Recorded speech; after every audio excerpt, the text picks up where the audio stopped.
CPM-ന്റെ criminal സംഘങ്ങൾ ശ്രീകൃഷ്ണ ജയന്തി ശോഭായാത്ര നടത്താൻ അനുവദിക്കില്ല. രണ്ടുപേരെ എന്റെ മുടി പിടിച്ച് വലിച്ച് എന്റെ ഇടത്ത് ചെവി കൂട്ടിയിട്ട് എന്തോ ഒരു ആയുധം കൊണ്ടടിക്കുകയാണ് ചെയ്തത്. നരിപ്പറ്റ ചീക്കോന്ന് ശ്രീകൃഷ്ണ ജയന്തി ശോഭായാത്രക്കിടെ CPM-ന്റെ ക്രിമിനൽ സംഘം അക്രമം അഴിച്ചുവിട്ടിരിക്കുകയാണ്. ശ്രീകൃഷ്ണ വേഷം ധരിച്ച കുട്ടികൾക്ക് നേരെ, ഗോപിക വേഷം ധരിച്ച പെൺകുട്ടികൾക്ക് നേരെ ഉൾപ്പെടെയാണ് അക്രമം ഉണ്ടായിട്ടുള്ളത്.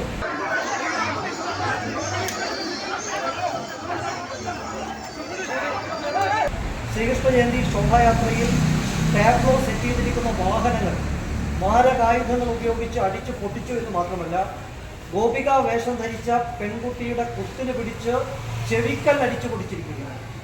രണ്ടുപേരെ എന്റെ മുടി പിടിച്ച് വലിച്ച് എന്റെ ഇടത്ത് ചെവി കൂട്ടിയിട്ട് എന്തോ ഒരു ആയുധം കൊണ്ടടിക്കുകയാണ് ചെയ്തത്.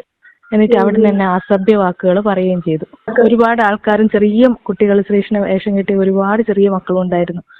അടി അവരെ ഒക്കെ സൈഡിലേക്ക് മാറി നിന്നപ്പോൾ ഭർത്താവിന്റെ ഏട്ടനെ അടിക്കുന്ന കണ്ടപ്പോൾ പേടിച്ചിട്ട് ഞാൻ അങ്ങോട്ട് ഓടിപ്പോയതാണ്. ഇടത് ചെവിക്ക് വേദനയുണ്ട്. അപ്പോൾ തന്നെ കാണിച്ച് അവര് മെഡിക്കൽ കോളേജിലേക്ക് ENTക്ക് കാണിക്കാൻ റെഫർ ചെയ്തിട്ടുണ്ട്. പേടിച്ചു പോയി, എല്ലാവരും പേടിച്ചു പോയി.